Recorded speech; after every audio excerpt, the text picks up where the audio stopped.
Do you have anything Okay. you want to say Yeah. about people that are the different color than you? I'm always trying to get people, you know that. All right, welcome to the Yeah. Practical Pistol Show. My name's Ben, here to answer your shooting questions. Who we got on deck today? Let me take a look. Mr. Alexander Burdot, say hi. Hi. Bonjour. Hoppy Cakes Hey, what's up? and Kimmy. How's it going? Hello, Asian guy. Oh man, it's time for another wonderful Practical Pistol Show. Aren't you guys excited? Yay. Yes. Super excited. Mr. Burdot, you got a new job. Yeah. Today I just quit my job. And you Well, said, fuck you. You wanted it just like that, didn't you? well, I didn't burn bridges, but yeah, pretty much. And Oh, okay. and That's good. That's yeah, healthy. so I'm gonna be starting to work pretty soon for a new employer. So it's pretty amazing. I'm gonna be shooting a lot. So So that's for sure. basically, you're a pro shooter now. I think so. Yeah. I think we can say that. So I don't know. And it's I don't know what X-Metal? that means, but X-Metal yeah. targets? Yeah, X-Metal targets. Repping the shirt here, But but you're repping it hard. trying to. Anyways, Well, I'm they're very good happy folks. for you. How old are you now? 20? Are you 29? I'm 30. Oh, you're so old Sure. now. So you basically need to be a pro shooter. So that Yeah, makes it's sense. too late Huh? already, but Yeah, I mean, when whatever. I was your age, yeah, I wasn't as cool as you are. Uh, you're like, well, 3 years ago. Yeah, you're Okay. very mature for 30. Oh, thanks. Oh, I'm the youngest here then. I'm turning 30 in 3 months, so I'm 29 right now. I feel We're all so old young. fucks. Whatever. But I look like 18 years old, so I'm fine. Yeah, Yeah, but exactly. you're gonna look like you're 18 until you're 50. Then you're gonna look like you're 100. Isn't that the way it works for Asian guys? All right, I gotta update some.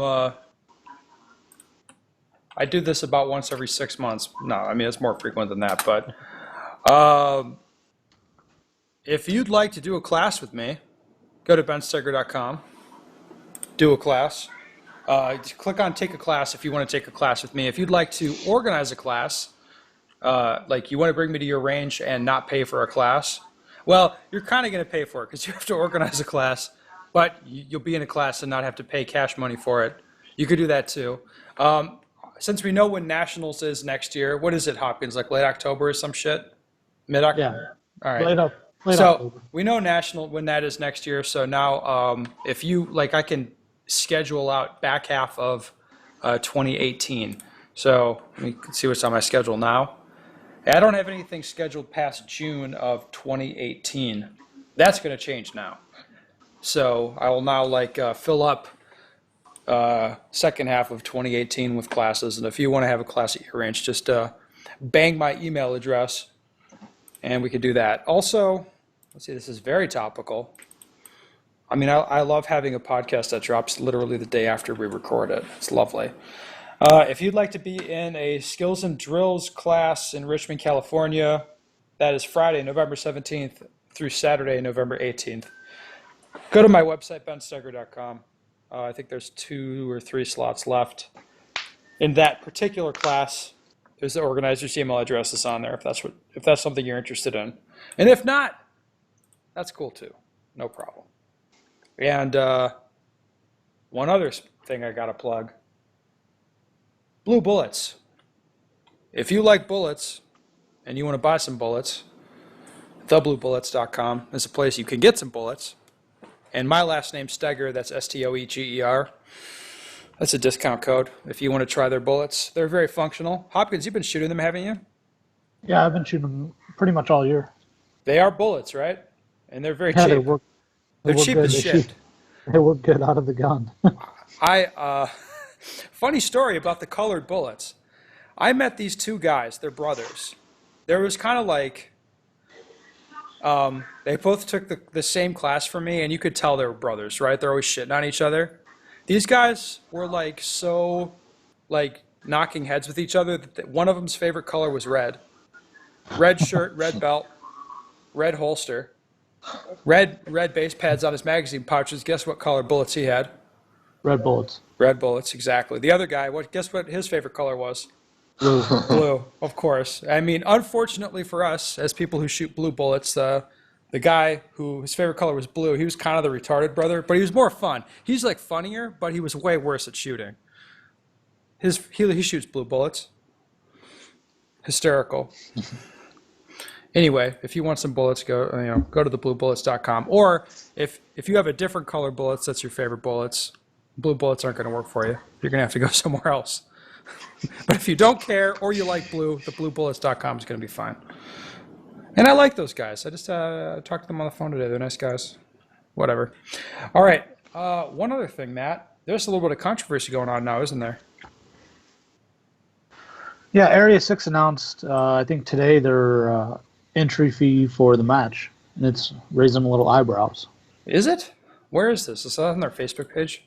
Oh, yeah. They posted on USPSA there. Area 6. What's Yeah. the controversy?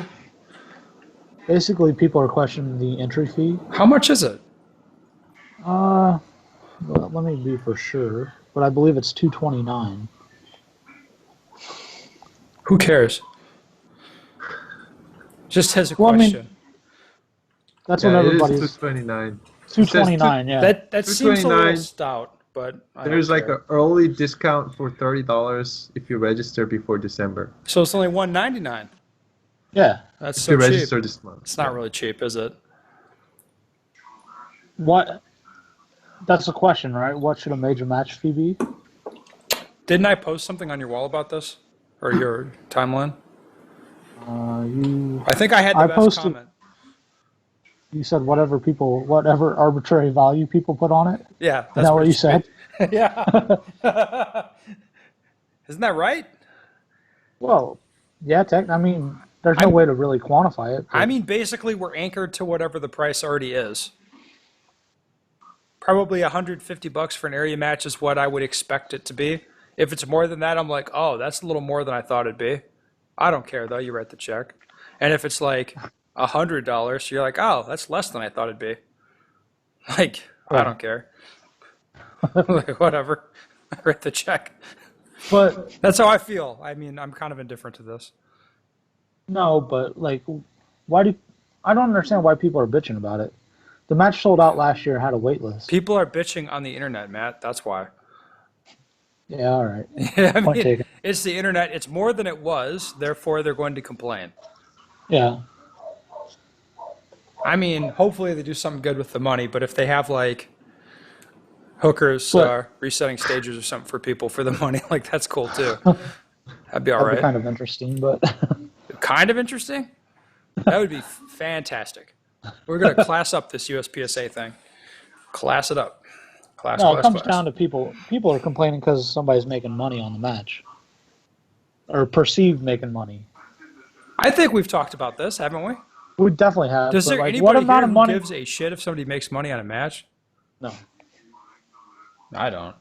What amount of money would it take for Ben Steger to set up an area match? For me? Yeah. Oh shit. That's so it's like a you're probably going to be in like start work on it a year in advance as far as Yeah, like you have getting to the start now. approval, doing all the Yeah. stuff, and then you got to handle registration somehow, which is another thing you have to set up. And now with practice score, that's easier, I guess. Oh, You would don't- 30 grand make you do it?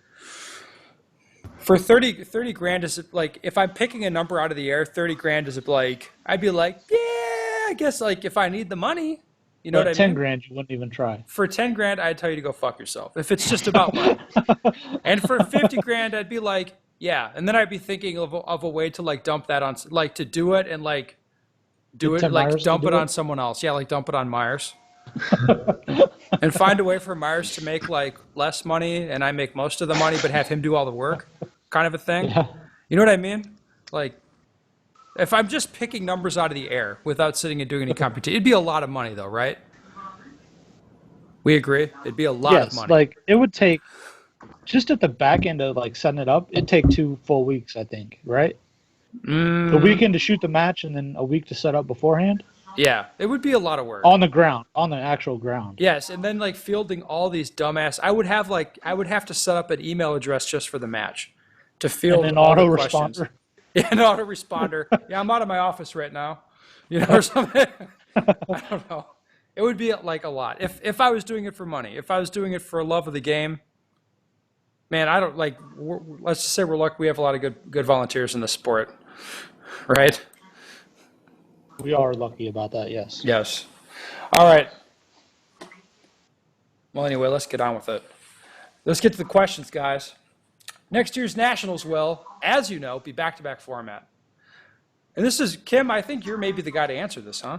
With about a year between now and then, if someone wanted to compete in 2 divisions, how would you recommend they train? Dry firing both platforms a bunch seems obvious.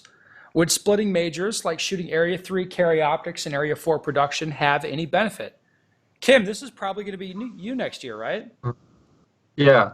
So I did something. carry optics in production? Yep. That's what I'm gonna do. Okay. This so year what's the plan? I did something similar already. So this year I shot the Carry Optics Nationals in March, and then a week after I was shooting Area 1 in production division. Yeah, So but one of those matches went really well for you, and one of them went really bad, as I recall. yeah, the second one.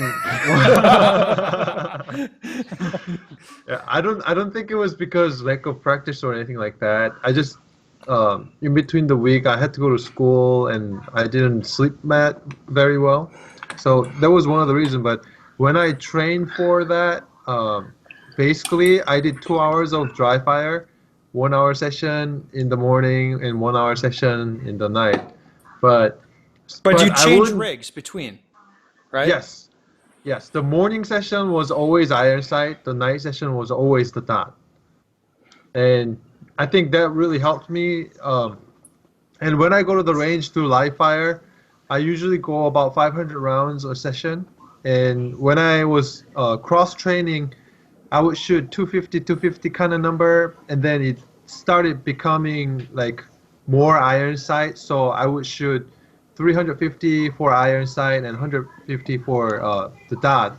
That was because the sooner you realize where to focus on when you shoot, the better you will have transition in between the guns. What I mean by that is, if I shoot red dot, all my focus is on the target. I'm shooting all target focus, but in iron sight, I have to shift focus from the target to the front sight, sometimes in the middle kind of thing. So iron sight for me is more work to do when I actually shoot an accurate shot or a fast shot. So I have to focus some more on iron sight. So I would recommend go back and forth. But once you realize how you can shoot the red dot or the iron sight, you can spend more time on the division you think you're lacking, which will be iron sight, I think. For this guy? Yeah. Or for you? For everybody. That's kind of my plan right now. So I'm shooting carry optics right now since we're done Yeah. with the season. Yeah. Well, you And are? I'm going to shoot it. Yeah, I am. I'm going to shoot it till I Interesting. learn the dot. Yeah. Yeah. It's actually fun, dude. I'm Having sure it 23 is. rounds? I'm going to Having shoot 23 PCC. rounds is crazy. I got one of those, but it's dumb. Yeah, I'm not going to. I was fucking around. I'm thinking I might shoot Lim 10 minor, just with my same production Well, gun. the real way to do this would be shoot production and or shoot your production gun in open, Yeah. then that shoot sounds production, productive. and then shoot L10 minor with your production gun. You get 3 nationals in. Yeah, but let's face it, one of them's a throwaway for sure, and the other one's kind of like if you win Lim 10 shooting production minor, that's pretty interesting, right? Is it? I don't know. I don't know who's going to be in Paired there. with limited, dude. It's going to be so watered down. No, you're right. But I think it's doable. It's really, Like, the limited dog dudes are going to be shooting limited. So there's going to be, I don't know, who's going to be in L10. it's hard to say. There wasn't The a ton single of stack people in it guys. this year. the Yeah, single stack guys that stay over. Yeah. Shoot 10 round mags. Yeah. So would you? Kimmy, would you switch up Area 3 carry optics, Area 4 production? This guy's just throwing out an example. Are you going to split your major matches throughout next year? It is interesting how all the nationals is at the end. And so I guess people might be splitting up their kind of the area matches and their section matches. Like some in Yes. one division, some in another. Yeah, but Are you planning on doing that? I am going to be shooting production only except the optics nationals. Just So because I'm shooting production's one the carry. manly division. Yes. Yeah, that's a good point. One of the reasons is because when I shoot red dot, it's way easier. Like I said, you just shoot target focus. Your eyeball will not focus close, far as much as you shoot the iron sight, if you know what I mean. So production division is way harder to shoot for me because of that sight focus aspect. Don't you want to spend a few matches getting used to sort of how fast you can shoot a dot? Because that's I can gonna do that in change my some stuff. practice. You feel comfortable with that? Yeah, I shot a couple weeks ago, a week or two ago. I shot Idaho State. It was actually a back-to-back match. So Yeah, I saw a high cap, low cap, right? yes, Saturday I interesting. shot carry optics. The next day I shot iron sight. I didn't feel any problem going back and forth that way. Was your time in carry optics faster than iron sights? Oh, I can't really tell the time because I brought crappy ammo. Oh, I had a gosh. midterm, so 3 days before the match, I was loading my ammo, and I had over 10 malfunctions at that match. So can't really speak for the speed, but my speed was fast when I shot the dot. So When the essentially, ammo was- no, sorry. So, well, essentially, you're going to be shooting more iron sights. So he should focus more on shooting one division, and the other one is pretty much extra. Yes, the reason why I do that is, like I said, so iron sight, each distance depends on the difficulty. My eye focus has to change all the time, and that I cannot do it unless I practice hard. But for me, red dot, I can shoot accurate shot or close shot, whatever difficulty, with the same focal depth, which is target focus. I can do that all day long. Just I gotta have the mindset of, okay, just look at the target, whether if it's hard shot or close shot. But iron sight obviously is very different. Mhm. Yeah. Ben, do you So think in you'd that have a case, I problem don't have to shoot red dot. What's that? shooting a red dot and then going back to iron sights since you've shot it for so long? Do I think it'd be a problem for me? Yeah. No, no, I don't. What do you see from there's a few pros that are good with stuff. It's kind of like if you practice with gear, any set of gear, like a different holster, a slightly different gun or something, if you practice with it a bunch, then when you pick it back up, it takes very little repetition to become comfortable with it again, right? Yeah. So it's more like I don't think you need to split up matches. Maybe if you like, the one thing I'd say is if you're shooting like if you're planning on splitting up your shooting like between production and like open or something where the scoring's different. I mean like it's substantially different between Well, major it and could be minor. different platforms also, though. If you're going from a production gun to a limited gun, I don't think the different platforms thing matters. really? If with training, I don't think it matters. It's just like you've trained on that gun, you know that gun, and it takes very little repetition to kind of come back in and be comfortable with it. Like you could do it in a night of dry fire, which is kind of convenient at back-to-back nationals. That's kind of the plan here. That's all you have, yeah. Right, but I mean, it depends on you, right? Like for me, I'd want to shoot a few. If I was going to shoot like open nationals and production nationals or something, I'd want to be comfortable making sure I know exactly how to pace myself in open. Just with major scoring and a dot and how fast it is. Like I would want to shoot a few major matches just to become comfortable with that. That's my plan. Just like hypothetically. I'm going to shoot probably at least the first 6 months carry optics next year. Really? Yeah. Okay. Well, see, like then you'll kind of get, kind of the way the division flows. Yeah. Yeah, but no, I don't think this is a huge deal. What you see from people is if they know how the gear works, they're going to be fine. Like if they just kind of practice a little bit, change back, and they're like, okay, they're good.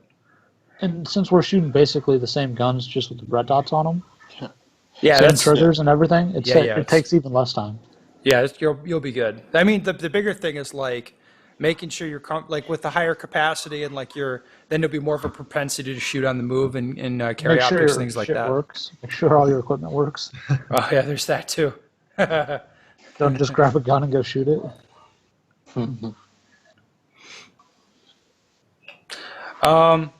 Okay, good. Let's move on to the next question. This one is kind of dry fire reloaded. I guess it's kind of targeted towards me, but if you guys chime in, I think all of you at least have a copy of that nonsense, right? Yeah. Okay. Yep. For So sure. Autographed. you guys can I'm not probably sure. have some pretty intelligent. Well, you don't dry fire anyway, Hopkins. That's what I heard. It's a good doorstop, though. You told me. Thank you. Thank you for shitting all over my work. I just spend like weeks at a time putting that together and use it at a doorstop, you asshole. Mail you a copy, like, look what I did, Hopkins. And you're like, I don't give a shit. I don't care about you or your feelings. I'm using it as a doorstop. Anyway, I'm currently working through Dry Fire Reloaded. I've been shooting just 1.5 years in USPSA and dry fired some. This guy sounds like you, Hopkins. I've dry fired some, but it's not as consistent as I should. Accuracy has come a long way, but not where I want it. I know I'm weak in reload, stage planning, efficient movement, and stupid mental mistakes. Blah, blah, blah. Currently working on the first few drills in the book, like fast draws and reloads. Should I focus on these areas mainly to begin with, or should I incorporate even more drills into my daily routine and vary drills day to day? I'll give you my answer, and then I'm sure Alex will have something to add because he's a pretty smart cookie. And Hansik always has something intelligent to say. The front section of the book, it's section 4, I think, called Elements, where it's, draws, reloads, trigger control, target transitions, movements. Like, I would start with that whole section and get comfortable with all the stuff in there. People like to focus on drawing and reloading for dry fire to push down on the times for that. Man, the more I do this, the less important I think that stuff is. It's like nailing down movement and target transitions is going to help your stage times a lot. So I would focus on that stuff. And one thing, like general advice that I give would be, hey, practice everything all the time, just with a focus on the stuff that you're really trying to improve.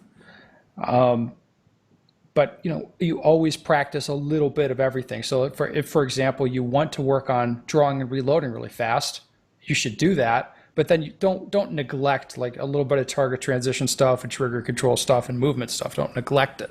Do a little bit. And that's the way I would do it. I don't think you got to do a bunch of drills every day. Like you can do, 3, 4, 5 dry fire drills in a day, and that's a lot. But over the course of a week, you want to make sure you hit all the big categories of things you can do with a particular focus on a couple areas that you think are really important. Does that sound good to you, Alex? Yeah, pretty much. Is that how you do it? So it made Well, you the man? I like to isolate. I don't know. Maybe it's good to incorporate a little bit of everything, not to get bored. Yeah. But me personally, I like to focus. I got like my main, I would say 3 things I'll focus every time I draw fire. What are they? So I'll work on draws, but mainly reloads and transitions. And every morning I'll do these type of things, and I'll add up like some movement sometimes, some other times some awkward position, some leans, some whatever, like reloading on the move. But I don't know, I always warm up with draw and reloads and transitions. That's pretty much what I work on the most, because that's what you do. Well, maybe not the draw, but transition and reload is pretty much what you do the most in production. And it's the one that even if I stop dry firing for a week, like the reload is what like deteriorate the fastest. I think it comes back really quickly, but it's a skill that needs constant working. To be good at. How long But have you been yeah, shooting? 4 years, about a little bit more, but yeah. Yeah, he's national champion already in less than 4 years. Twice national champion. I live in some bumfuck Egypt place. I could be that too. Oh shit, dude! Let me Shots tell you. fired, man. Let me tell you, Hopkins. You go beat this motherfucker in Canada. You tell me how soft a country that is. Then it's not. There's a lot of good shooters there. It's not. I'm just fucking around. If he was from Mexico, maybe yeah. I don't know where you guys get it in your head that everybody's from Mexico. Dude, you told me that. You should I know have- not to listen to me. I fucking just make shit up all the time. I talk crazy. You know that. Oh, he's legit. He shot at the World Shoot. What were you like, 18th? 16. 16. Oh, sorry. Yeah, that's even better. Shit. See, that's good, right? That's real good. I guess top 20 is fucking hard. So Yeah. Okay, Yeah. back to the topic. I have a recommendation. Okay, fine, Cam. We'll get back to the topic now. Yeah. So, he said he's been shooting like a year or two. So I'm guessing this guy is at the skill development phase. So he has to work on a lot of skill sets. And one thing I would recommend is writing down what he learned. I know Ben had diary, and I have a diary on and a lot of people actually have diary. I think the importance of diary is when you learn something in your repetition or dry fire or whatever, write it down and then don't forget that. And also Ben mentioned about doing a lot of skill sets in a session, not a long period of time, but go on a little bit by little.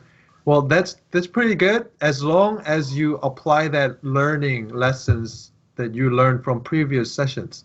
So I'm not really about repetition guy or how many hours you train. I'm a really guy who focuses on learning, and I think that's very important. I would tell this guy to focus on one skill sets for a longer period of time other than other skills. So he would go at least 15-20 minutes on one skill set, and he would try to learn as much as possible in that one session, 15 minutes or 1 hour or whatever it is, as long as the diminishing return doesn't come. You know what I mean? So Yeah, he when would write people that start down. to get tired. Mhm. I have to say, yeah, the longer I do this, the more I see people do it. Like, I do 4 hours a night at dry fire. I'm looking at that and it's like, yeah, they're probably not getting a lot out of that.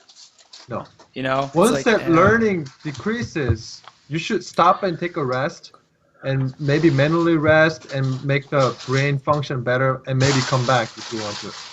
The point is learning. Jesus not Christ, repetition. Kim, is your wife doing the dishes or something? No, Sorry. Is that you? Yeah, it's me. Oh, you got your ladies doing crazy stuff? Yeah, she's just getting some pretzel or something. Pretzels are so good. I'll block the mic. Sorry. Was she talking French talk to you? Yeah, That's so she's cute. French. No, she's Canadian. She's French Canadian. Yeah. Well, how did that work out for you in France? Did you like that? There people were talking to me in English. Well, that's because you're not French. It's because we Quebecois have a different accent, and they think we're English trying to speak French. So they're like, "Oh, let me help you. I'll speak to you in English," and I'm just like, "I was just talking to you in French." Yeah, but you have like, so you're saying you have like a hillbilly accent to them. Yeah, I'm probably like a redneck for them. Yeah, That's fantastic. I love it. but yeah, sorry. It's beautiful. No, it's okay. No worries.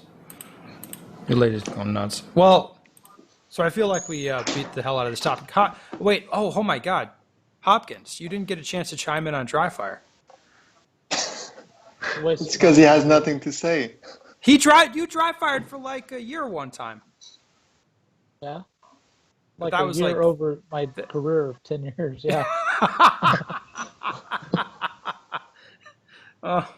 Yeah, no, you're right. All right, another bang-up job, guys. All right, listener people, if you have a question you'd like the answer to, go to benstoeger.com. Send me your question. We'd love to answer it for you here on the Practical Pistol Show. So, yeah, I don't think we have anything else to say, do we? No. I'm shutting this stream down, enough. man.